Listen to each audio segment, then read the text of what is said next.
Adjumani district faces gender and climate challenges. For this and more in the NILECAST News Bulletin.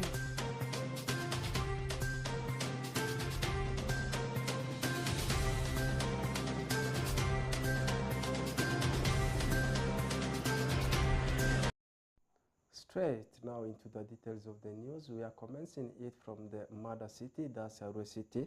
The students leaders at IUIU Arua campus are encouraged to serve with integrity and humility.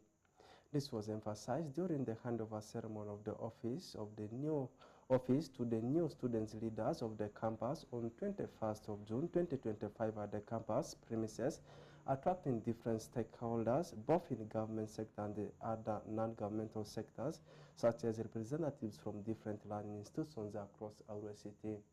Take a look at the story. The students leaders at Islamic University in Uganda are encouraged to serve with integrity and humility to be copied from the legacy of their predecessors. This was emphasized during the handover ceremony of the office to the new guild president of the campus on 21st of June 2025 at the campus premises, attracting different stakeholders both in the government sector and other non-governmental sector, such as representatives from different learning institutions across our city. Mubarak Al-Haya, the outgoing guild president of IUIU Arua campus, says, much as they have encountered success, their major challenge was finance. Reflecting on our journey, we had achieved a series of activities through the support from the university administration, but I didn't serve myself. The challenge that we faced was a finance. We didn't have a guild account. That had been one of the biggest challenges we faced and one of the biggest failures that we failed to achieve. My recommendations as I pass the mighty torch to my successor, leadership is driven, ready to take on. You have my full support. To my successor, I offer my full support, best wishes. I say, may this lead your heart to the gratitude, the destiny. Past, please remember, leadership is not about a title or position, but it is about making a difference. To my fellow students, remember that you are the heartbeat of this mighty university. Your ideas, your every and passion are the special thing that make IUIU great. Meanwhile, Donald Assad, acting Dean of Students, IUIU Arua campus, encourages the leaders to learn from the challenges they always encounter to keep them strong. Leader, you always have to cook your head. You get it? So I like it that amidst all the challenges, at least you forge the way forward. And that's what the strike wants. Tomorrow you'll hold offices, and then they'll tell you, we needed this one. You ask your bosses, they tell you there's no budget line. But you want to see your people served. What should we do for them? You get it? So that is creativity. In another way, these challenges are just preparing you to face the truth tomorrow you are heading to solve. Because it is through this leadership that you are going to at least be resourceful or a failure to the community. But we are always hoping for, much as these challenges are there, at least you should maneuver and make sure there is a positive outcome out of it. Whereas Said Abdallah, acting director at IUIU Arua campus, appreciates the outgoing leadership for their remarkable achievements. Allow me first of all to appreciate the outgoing leadership for their dedicated service. Please, I don't know whether you're on my right-hand side or you are on my left-hand side. I appreciate your dedicated service you offer to this university. You have served with the commitment, maturity, and resilience. We thank you for the service you made and the positive impact you have left on our institution. Angupale Swadik, Deputy Resident City Commissioner for Arua City, encourages the students' leaders to leave legacy by working hard, therefore encourages the new leaders to learn from their predecessors. Create impact, leave legacy. People should be able to say, this was our guilty president, this was our prime minister. That is what you need to achieve. And you only achieve this when you work as a team. Don't say I'm the guilty president and I'm final. You are not final. Cooperate. Share ideas. Consult one another. That is all about leadership. I want to encourage the West Nile leadership here. You have an opportunity that I want to give you an opportunity that you meet us as the office of the president. We want to meet you and share with you how we can help and transform the people of West Nile. The Islamic University in Uganda Arua campus offers a numerous number of courses such as in certificate, diploma, degree, masters among others, and the university is located along Arua Pakwati Road. Oraku Benson Pastore, reporting the story for West Nile Television NILECAST. Away from that, now moving to Zombo District, Jehovah Rohi Children Orphanage Center has given hope to vulnerable children in Zombo District that will focus on child care and support services for vulnerable children. The commission is scheduled to take place on 28th of June 2025. Alfred Jawok has more about that. Jehovah Roy Children Orphanage Center, located in Pagesi, Paidatan Council, Zombo District, provides a nurturing environment for orphaned and vulnerable children, offering essential services like food, shelter, education, and emotional support to vulnerable children in Zombo District. Focuses on child care and support services for vulnerable children. Nyabongo Kelo, the overseer of Jehovah Roy Ministry, says the orphanage center will provide education, emotional center, and basic needs to help children in Zombo District. Nyabongo added that the center will create a safe and loving environment for children, focusing on personal growth and development for the young children. Mpendwa yetu na mpendwa vile vile ya Mungu na Yesu Kristo, sawa yote unakuwa tayari kwa kushirikiana na sie. Programu ya matayarisho ya tarehe 28 inayokuwa siku ya 6 zinaendelea mbele.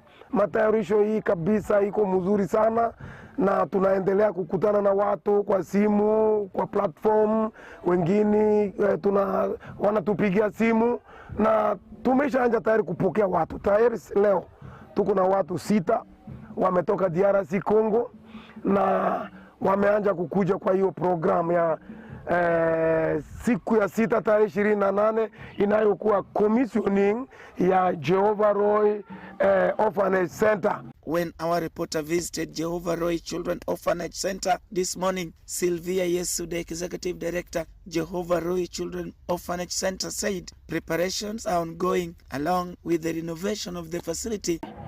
Kufatana na matayarisho yenye tunatayarisha karibu watu 700 yenye tunaweza kuwapokea hapa. Wengine wanatoka katika jamaa, wengine kwa makanisa, wengine watu ya leta ya government. Tunakaribisha yote kwa upendo wa Yesu Kristo, na vile tunatayarishana matayarisho. Tunabaki siku 5 tutapokea nayo watu. Siku ya 6 tunasema karibu kwa watu yote. Tuko na tayarishana mzuri kwa wapokea yote. Chakula iko, mambo kukunya iko, fazi ya kulala iko, karibu kwa wote. Prior to the commissioning, scheduled to take place on the 28th June 2025, community outreaches and evangelization team are making their best to sensitize the community about the center. His Grace Dr. Indulu Korombi will be the chief guest during the commissioning and other invited guests. Alfred Jawok, Camilla Stansha, West Nile TV, NILECAST. Now transiting to Adjuman District. Adjuman District has faced the gender and the climate challenges. This was said in a research meeting held on 23rd of June 2025 with the Adjuman District stakeholders at Adjuman District headquarters to address the gap between national climate policies and locals. take a look at the story being compiled by Fancy and Onzima Alan. Localizing National Gender and Climate Policy in Uganda Research Introductory held a research meeting on the 23rd of June 2025 with Adjumani District stakeholders at Adjumani District headquarters to address the gap between national climate policies and local level implementation by amplifying the voice of women and marginalized groups, to foster inclusive decision-making and promote gender-responsive climate adaptation. While highlighting the project, Dr. Helen Kezinuha, a lead researcher localizing gender and climate policy in Uganda, said their meeting with the stakeholders in the district is to generate feedback from them, which will enable them to select the settlement where the project will be working. We're meeting with stakeholders in Adjumani District, which is part of our research approach that requires us to first engage with stakeholders, present to them an overview of our research, share the objectives,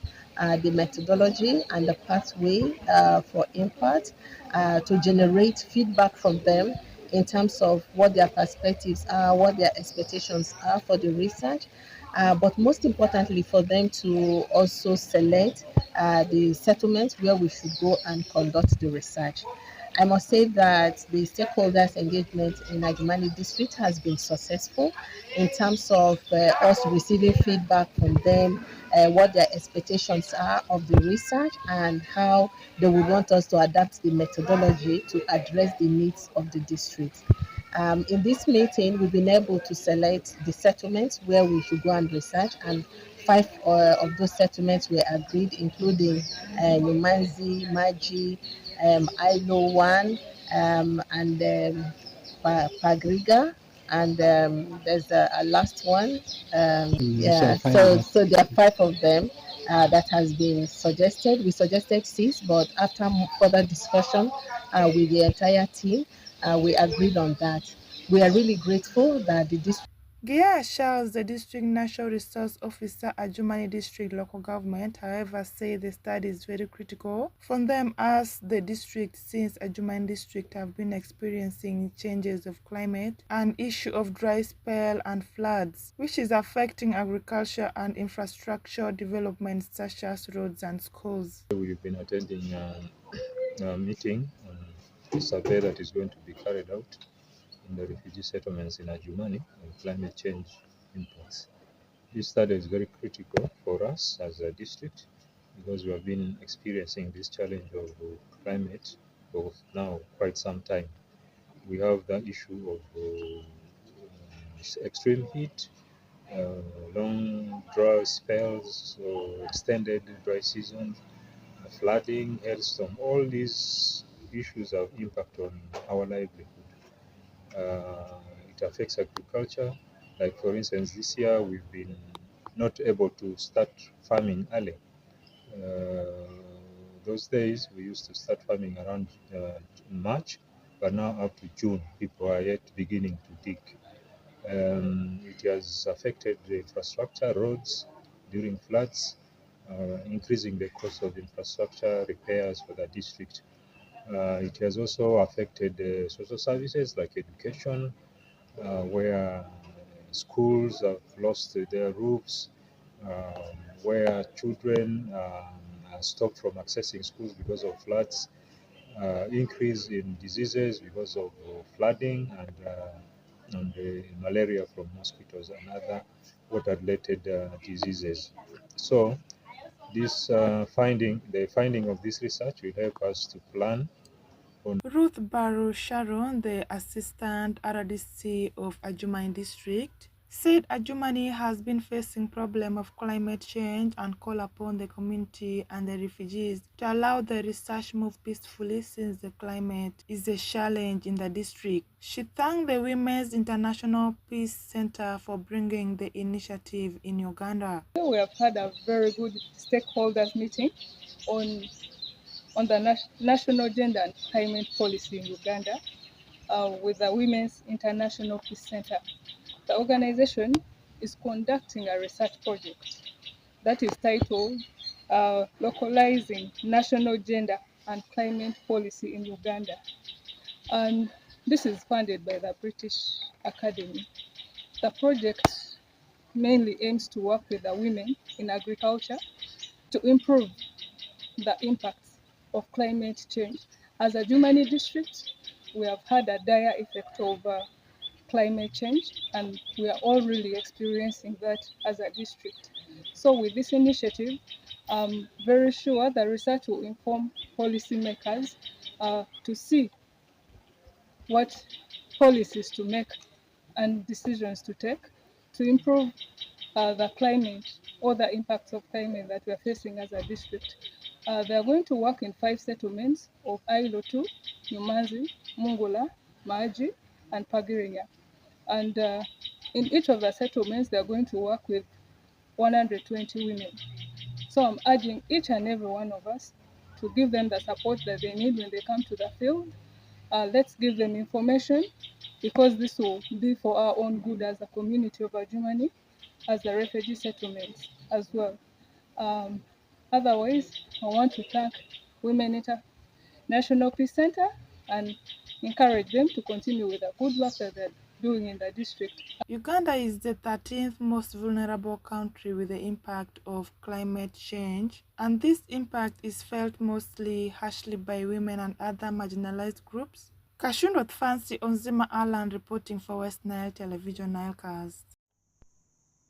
Moving away from that sector, now taking a look at what's happening in the world of sports, more especially what's transpired in the FIFA Club World Cup. I want to confirm to you, there was 4 goals, not 4 rather, 8 goals scored in a particular encounter in a game that was played today between Al Ahly of Egypt and Porto. The game ended 4-4. Meanwhile, for Inter Miami, they also went on to draw their game with Palmeiras, which ended 2-2. That means in Group A, we have seen that's Palmeiras together with the Inter Miami going to the round of 16. Meanwhile, the last games in Group C, see that's Auckland City today taking on Boca Juniors at 10 p.m. The same time, Bayern Munich shall be tussling it out with the Soccer Lisboa Benfica, and this game will be at Estadio da Luz. I'm talking about the home ground of Benfica. Equal games were played yesterday with Atletico Madrid beating Botafogo by 1-0. Meanwhile, for Paris Saint-Germain, they had 2-0 win over the team of Seattle Sounders. That means in that group, that's in Group B, we have seen Botafogo together with Paris Saint-Germain going to the round of 16 of the tournament. Then in Group G, Man City yesterday ran riot over Al Ain, demolishing them by 6-0. Meanwhile, on the other side, Salzburg drew barren with Al Hilal of Saudi Arabia. That means in that group, Man City is already through. In Group H, Salzburg, they have also gone through. Then quickly taking a look at the games to be played tomorrow. Esperance will be having a date with Chelsea. Esperance is a team that comes from Africa, particularly from Tunisia. Meanwhile, LA Galaxy, OS Los Angeles Galaxy, shall have a game in the same group with Flamingo. And then in Group F, Dortmund will have to stay at Westfalen Stadion as they welcome Ulsan HD Football Club. And the last encounter in Group F shall see the game between Fluminense as they will be having a game with Mamelodi Sundowns. With that, we are closing the chapter. Have the best of your moments.